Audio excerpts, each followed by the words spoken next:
भारत माता की, भारत माता की, छत्रपती शिवाजी महाराज की, धर्मवीर छत्रपती संभाजी महाराज की, जय भवानी, जय भवानी, जय जय जय जय जय भवानी, जय जय जय जय जय शिवाजी। हिंदवी स्वराज्याचे सरसंस्थापक छत्रपती शिवरायांना मानाचा मुजरा करतो। भारतीय राज्यघटनेचे शिल्पकार भारतरत्न डॉक्टर बाबासाहेब आंबेडकर यांना मानवंदना अर्पित करतो। आज या जाहीर सभेमध्ये मंचावर उपस्थित असलेले गुजरातचे मंत्री जगदीश विश्वकर्माजी, खासदार जसवंत सिंग परमार जी, आपल्या दोनही उमेदवार, आमच्या दोन्ही लाडक्या बहिणी, वर्सोव्याच्या लोकप्रिय उमेदवार भारतीताई लवेकर आणि गोरेगावच्या लोकप्रिय उमेदवार विद्याताई ठाकूर, बिहारमधून आलेले पवन जयस्वालजी, रमेश जयस्वालजी, राजहंस सिंगजी, संजय पांडेजी, पवन त्रिपाठीजी, जयप्रकाश ठाकूरजी, संतोष मेडेकरजी, रमेश पाईकराव, स्वप्नील टेंबरकर, अजय विचारे, प्रकाश जाधव, दिलीप पटेल, अल्ताफ खान, विजय गायकवाड, दीपक ठाकूर, हर्ष पटेल, श्रीकला पिल्ले, प्रतिमा रोकडे, रेश्मा खान, वैशालीताई घाग, संदीप पटेल, योगीराज दाभाडकर, रंजना पाटील, विजय पाठक, मंचावर उपस्थित सर्व मान्यवर। कोणाचं नाव सुटलं असेल तर नाव लिहून देणाऱ्याची चूक आहे, माझी चूक नाहीये, तथापि मी कोणाचं नाव सुटलं असेल तर क्षमा मागतो। आज आपण या ठिकाणी वर्सोवा आणि गोरेगाव या दोन्ही मतदारसंघातील आपल्या उमेदवारांच्या प्रचाराकरता, त्यांना आशीर्वाद मागण्याकरता या ठिकाणी आलो। आता ही लढाई अतिशय रंगतदार होते। 20 तारखेला मतदान होणार आहे आणि अनेकांच्या मनामध्ये ही उत्कंठा आहे की 23 तारखेला काय होणार आहे। मी तुम्हाला आजच सांगतो, 23 तारखेला मुंबईवरही भगवा फडकेल आणि महाराष्ट्रातही भगवा फडकेल। महायुतीचं राज्य पुन्हा, महायुतीचं राज्य पुन्हा या महाराष्ट्रामध्ये येणार। ही काळ्या दगडावरची पांढरी रेघ आहे। ही महाभकास आघाडी, 2.5 वर्ष यांचं राज्य आपण बघितलं। या मुंबईमध्ये 2.5 वर्षामध्ये एक काम ते दाखवू शकत नाही की जे त्यांनी केलं। त्यांच्या राज्यामध्ये सुरू असलेल्या कामांना स्थगिती देण्याव्यतिरिक्त कुठलंही काम मुंबईमध्ये ते करू शकले नाहीत। आज मुंबईचा चेहरा बदललाय। आपण पाहू शकतो 2014 साली जेव्हा महाराष्ट्रामध्ये आणि देशामध्ये मोदीजींच्या नेतृत्वात भारतीय जनता पार्टी आणि एनडीएचं सरकार आलं, त्यानंतर या मुंबईचा चेहरा बदलण्याचं काम आम्ही सुरू केलं। यापूर्वी मुंबईकरांना स्वप्न दाखवली जायची, काहीही न करता करून दाखवलं म्हणून होर्डिंग लावली जायची। लोकही विचार करायचे नेमकं यांनी केलं काय। पण या ठिकाणी खऱ्या अर्थानं केवळ लोकांची दिशाभूल करून मुंबईवर 25-25 वर्ष राज्य करायचे, महाराष्ट्रावर 15-15 वर्ष राज्य करायचे. खऱ्या अर्थानं या मुंबईचा चेहरा बदलण्याचं काम हे आपण 2014 पासून सुरू केलं. तुम्ही विचार करा, महाविकास आघाडीच्या काँग्रेसच्या सरकारमध्ये त्यांनी 11 वर्षामध्ये 11 किलोमीटर मेट्रो केली. 11 वर्षात 11 किलोमीटर. आणि आपण 5 वर्षामध्ये 354 किलोमीटर मेट्रोचं नेटवर्क सुरू केलं. त्यातलं 100 किलोमीटर आता जवळपास पूर्णत्वाला आपण आणलाय. ही आपली स्पीड आहे, ही आपली गती आहे. आज मुंबईमध्ये इतक्या मोठ्या प्रमाणात मेट्रोचं जाळं तयार होत आहे. इतके वर्ष आपली जी सबअर्बन रेल्वे, आपली जी लोकल ट्रेन आहे, जी मुंबईची जीवनवाहिनी म्हणतो आपण, या जीवनवाहिनीमध्ये 90 लाख प्रवासी प्रवास करू शकतील एवढी व्यवस्था आहे. आणि आता आपण जे मेट्रोचं नेटवर्क सुरू केलं आहे त्याच्यामध्ये अधिकचे 70 लाख प्रवासी हे प्रवास करू शकतील अशा प्रकारची व्यवस्था आपण उभी केली आहे. त्यामुळे मुंबईमध्ये गतिशीलता येणार आहे, गतिमानता येणार आहे. आणि याचा सगळ्यात मोठा फायदा हा तर या वर्सोव्याला मिळालेला आहे. मगाशी भारतीताई सांगत होत्या ते खरं आहे. एकट्या वर्सोव्यामध्ये या ठिकाणी 9 आपल्या मेट्रोची स्थानकं तयार झालेली आपल्याला पाहायला मिळतात. आता वर्सोवावाल्यांना कुठूनही कुठे जायचं असेल तरी येत्या काळामध्ये मेट्रो त्यांना मिळेल आणि मेट्रोच्या माध्यमातून अतिशय सुकर अशा प्रकारचा प्रवास त्यांना करता येईल. तुम्ही बघा, या मुंबईमध्ये आपण कोस्टल रोड तयार केला. ज्यावेळी कोस्टल रोड आम्ही तयार केला, खरं म्हणजे कोस्टल रोडची संकल्पना आमची नव्हती. ही संकल्पना जवळपास 30-40 वर्षापूर्वी मांडली गेली. अनेक वर्ष राज्यातही काँग्रेसचं सरकार, देशातही काँग्रेसचं सरकार, मुख्यमंत्री जायचे, हात हलवत वापस यायचे, परवानगी मिळायची नाही. मी मोदीजींकडे गेलो, 5 बैठका केल्या, कोस्टल रोडच्या परवानग्या आणल्या. आज त्या कोस्टल रोडची सुरुवात झालेली आहे आणि आपण पाहू शकतो एक इंजिनिअरिंग मार्वल आपण तयार केलं. 1964 साली ज्या ट्रान्स हार्बर अटल सेतूची संकल्पना झाली होती, कोणी करू शकलं नाही. तो अटल सेतू 2014ला आपण संकल्पित करून 5 वर्षामध्ये पूर्ण केला. 22 किलोमीटरचा सागरी सेतू, देशातला सगळ्यात मोठा सागरी सेतू, ज्या सागरी सेतूमुळे मुंबई आणि नवी मुंबई जवळ आलं आणि एक प्रकारे मोठ्या प्रमाणात लोकांना त्याचा फायदा मिळाला. बांद्रा वर्सोवा ही सीलिंग, या सीलिंगचं काम देखील आपल्या सरकारने सुरू केलं.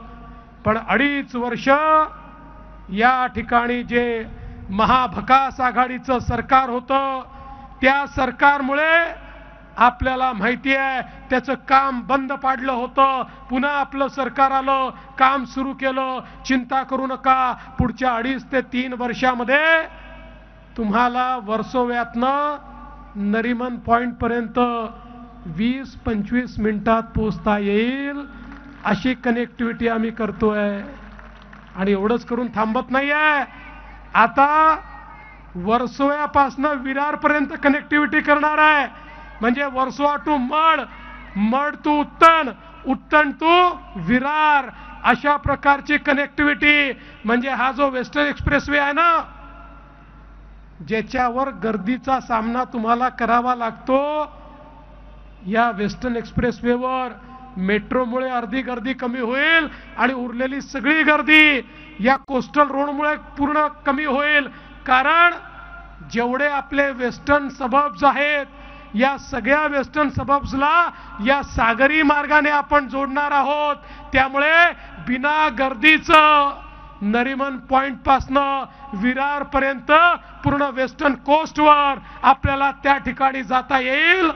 मुंबईचा चेहरा बदलण्याचं काम हे आपल्या सरकारच्या माध्यमातून या ठिकाणी होत आहे. खरं म्हणजे या वर्सोव्यामध्ये या ठिकाणी झालेलं जे काम आहे आमच्या भारतीताईंनी केलेलं काम आहे हे खरोखर अतिशय लक्षणीय अशा प्रकारचं काम आहे. त्यांनी मगाशी सांगितलं धूप प्रतिबंधक बंधाऱ्याकरता त्यांनी केलेला पाठपुरावा हा अत्यंत महत्त्वाचा आहे. पण त्याच वेळी तो होऊ नये म्हणून उबाठाच्या लोकांनी ज्या प्रकारे विकासात खोडा टाकला, मी तर म्हणेल वर्सोवावाल्यांनो, उबाठाचा उमेदवार आला तर त्याला विचारा, तुमचं स्थगितीचं सरकार, तुम्ही वर्सोव्याच्या प्रत्येक प्रोजेक्टमध्ये खोडा टाकण्याचं काम केलं. आता कोणचं तोंड घेऊन आमच्याकडे तुम्ही या ठिकाणी मतं मागायला येता, हा सवाल तुम्ही त्यांना विचारला पाहिजे. पण भारतीताईंनी लढा दिला. आज सुप्रीम कोर्टापर्यंत लढा द्यावा लागला. 90% काम पूर्ण झालं. यांनी जर मस्ती केली नसती 100% काम पूर्ण झालं असतं. आज आमच्या या ठिकाणी ज्या कोळी समाजाचा सगळा आमचा भाग आहे, आमच्या ज्या सगळ्या वस्त्या आहेत, या ठिकाणचं सीमांकन करणं हे अत्यंत महत्त्वाचं होतं. 2014 साली आपण ते सीमांकन सुरू केलं. आज ते सीमांकन आपण पूर्ण केलं आहे आणि कोळीवाड्यामध्ये स्पेशल DCR आपण तयार करतो. कुठल्याही परिस्थितीमध्ये आमच्या कोळी समाजाचे जे कोळीवाडे आहेत याचं स्वरूप कोणाला बदलता येणार नाही. कुठल्याही प्रकारचा अन्याय त्यांच्यावर होणार नाही. ही व्यवस्था आज आपल्या सरकारने या ठिकाणी केलेली आहे. आणि म्हणून खरं तर अनेक गोष्टी सांगता येतील. या वर्सोव्यामध्ये झालेला विकास हा आपण बघितलाय आणि त्याच वेळी बाजूला गोरेगावमध्ये देखील आमच्या विद्याताई ठाकूरांनी जो विकास केला तो देखील आपण बघितलेला आहे. खरं म्हणजे माझा तर सवाल आहे, मराठी माणसाबद्दल उबाठावाले सातत्याने बोलतात. आमच्या मराठी माणसाकरता त्यांनी केलेलं एक काम दाखवा. अरे ती पत्राचाळ, त्या पत्राचाळीच्या भ्रष्टाचारामुळे मराठी माणसाला बेघर करण्याचं काम या उबाठाच्या लोकांनी केलं. पण त्या पत्राचाळीला पुन्हा एकदा नव्याने मंजुरी देऊन त्या मराठी माणसाला त्याच ठिकाणी घर मिळेल हे आपल्या भारतीय जनता पार्टीच्या सरकारने करून दाखवलं. मराठी माणसाच्या नावावर घर भरणारे हे उबाठा सेनेचे लोक आणि त्यांच्याकरता संघर्ष करणारी आपली भारतीय जनता पार्टी आणि महायुती ही आपण सगळ्यांनी बघितली आहे. आणि म्हणून आपल्याला कल्पना आहे, आपण जर यांची भाषणं ऐकली, यांच्या भाषणामध्ये किती दिवस तेच आपण ऐकायचं. हे विकासावर बोलत नाही, हे मुंबईकरांचं भलं कसं होईल याच्यावर बोलत नाही. यांची भाषणं म्हणजे खंजीर, कुत्रा, लांडगा, मांजर, गाडून टाकू, पाडून टाकू, तोडून टाकू. अरे किती दिवस हेच ऐकवणार. कधीतरी विकासावर बोला. पण हे विकासावर बोलू शकत नाहीत, कारण यांच्या नावाने विकास शून्य आहे. शून्य. एक नव्या पैशाचा विकास यांनी कधी केला नाही. आज गरीबाला घर आपण देतोय. SRA मध्ये 2011 पर्यंतच्या झोपडपट्टी धारकांना संरक्षण दिलाय. त्यांच्या त्या ठिकाणी घर मिळालं पाहिजे म्हणून वेगवेगळ्या योजना आपण तयार केल्या. जी आमची जुनी घरं आहेत त्या घरांना रिडेव्हलपमेंट करता अनेक योजना आपण तयार केल्या. आज आपण पाहू शकतो या उपनगरामध्ये जे जुने घरं आहेत किंवा ज्या जुन्या स्कीम्स आहेत त्याच्या पुनर्विकासाकरता 18 वेगवेगळ्या योजना आपण चालू केल्या, कन्सेशन दिले आणि मोठ्या प्रमाणात त्यांना देखील त्या ठिकाणी घरं मिळत आहेत. आपलं सरकार विकास करणारं सरकार आहे. आज महाराष्ट्रामध्ये आपल्या सरकारने केलेली कामं जर बघितली, दीन दलित, गोर गरीब, आदिवासी, शेतकरी, शेतमजूर, महिला, अल्पसंख्याक सगळ्यांच्या जीवनामध्ये आम्ही परिवर्तन करतोय. आम्ही कुठल्या जाती धर्माच्या विरोधात नाही आहोत, आम्ही कोणाच्याही विरोधात नाही आहोत. पण एक गोष्ट निश्चितपणे सांगतो, आम्ही लांगुल चालन खपवून घेणार नाही. आमचं म्हणणं स्पष्ट आहे, justice for all, appeasement of none. जर कोणी मतांची लाचारी स्वीकारून हिंदू हृदय सम्राट शिवसेना प्रमुख बाळासाहेब ठाकरेंना जनाब बाळासाहेब ठाकरे म्हणत असेल तर आम्ही ते खपवून घेणार नाही, कारण मतांकरता लाचारी पत्करणारे या ठिकाणी आम्ही नाही। मला समजलं आज या मतदारसंघामध्ये ओवेसी आला होता। ओवेसीनी या ठिकाणी सभा घेतली। अलीकडच्या काळामध्ये ओवेसी देखील पोपटासारखा बोलतोय, पण मी ओवेसीला कालच सांगितलं हे हैदराबाद नाही आहे, हे मुंबई आहे, हा महाराष्ट्र आहे। छत्रपती शिवरायांच्या तळपत्या तलवारीने ज्या महाराष्ट्राने देव देश आणि धर्माकरता लढाई लढली आणि मोगलांना चारोखाने चित केलं तो हा महाराष्ट्र आहे। अरे या ठिकाणी मी तुम्हाला सांगू इच्छितो, तुम्ही रजाकारांचं सरकार पुन्हा इथे आणण्याचं स्वप्न पाहू नका। ओवेसी ज्या रजाकारांना आम्ही या महाराष्ट्रातनं घालवलं त्यांना पुन्हा इथे आणण्याचं स्वप्न बघाल तर तुमचं स्वप्न याच महाराष्ट्रामध्ये गाडून टाकू हे सांगण्याकरता मी आलो आहे। अरे आम्ही कोणा धर्माच्या विरोधात नाही आहोत, पण औरंगजेबाच्या थडग्यावर जाऊन कोणी जर तिथे फुलं टाकत असेल तर लक्षात ठेवा आमच्या संभाजी राजांनी औरंगजेबावर अशी परिस्थिती आणली की त्याचं थडगं देखील याच महाराष्ट्रात तयार करावं लागलं। पण मराठ्यांना औरंगजेब कधी हरवू शकला नाही। त्या औरंग्याच्या थडग्यावर जाऊन त्या ठिकाणी जर तुम्ही नमस्कार करत असाल, आदाब करत असाल तर हे आम्ही सहन करणार नाही। अरे आम्ही विकास करू, हिंदू मुस्लिम सिख ईसाई सगळ्यांचा विकास करू, पण तुम्ही जर या ठिकाणी उलेमांचा त्या ठिकाणी 17 मागण्या काय मागण्या आहेत? वक्फ बोर्डाला 1000 कोटी द्या, आमच्या लोकांना त्या ठिकाणी जे काही आमचे काजी आहेत त्यांना पगार द्या, 10% मुस्लिमांना आरक्षण द्या। या 17 मागण्या ज्या मागण्या देशहिताच्या मागण्या नाही आहेत, त्या मागण्यांवर जर या ठिकाणी काँग्रेस, उभाठा आणि शरद पवारांची पार्टी लेखी देत असेल आणि त्यांच्या पायावर लोटांगण घालत असेल आणि त्यांचे पाय चाटत असेल तर आम्ही सहन करणार नाही। या देशामध्ये केवळ छत्रपती शिवाजी महाराज यांनी जो स्वधर्म आम्हाला शिकवलाय तोच चालणार आहे। मतांचं लांगुल चालन हे आम्ही चालू देणार नाही। आणि म्हणून तुम्हाला विनंती करण्याकरता आलो आहे, या ठिकाणी जर ते वोट जिहादचा नारा देत असतील तर वोटांचं धर्मयुद्ध आम्हाला करता येतं। वोटांचं धर्मयुद्ध पुकारा आणि त्या धर्मयुद्धामध्ये आपल्याला माहिती आहे पार्थाने सांगितलं होतं जिथे सत्य आहे तिथेच विजय आहे, सत्य आपल्या बाजूने आहे आणि म्हणून विजय देखील आपल्याच बाजूने आहे।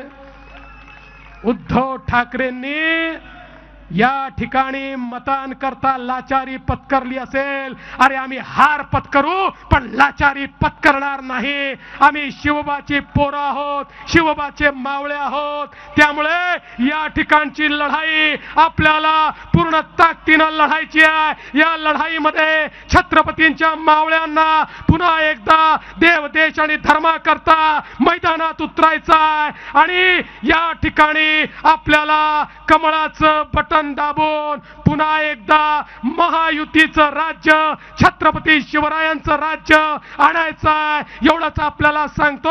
आणि आमच्या दोन्ही बहिणींना आपण निवडून द्यावं एवढीच विनंती करतो आणि थांबतो। जय हिंद, जय महाराष्ट्र। एबीपी माझा, उघडा डोळे बघा नीट।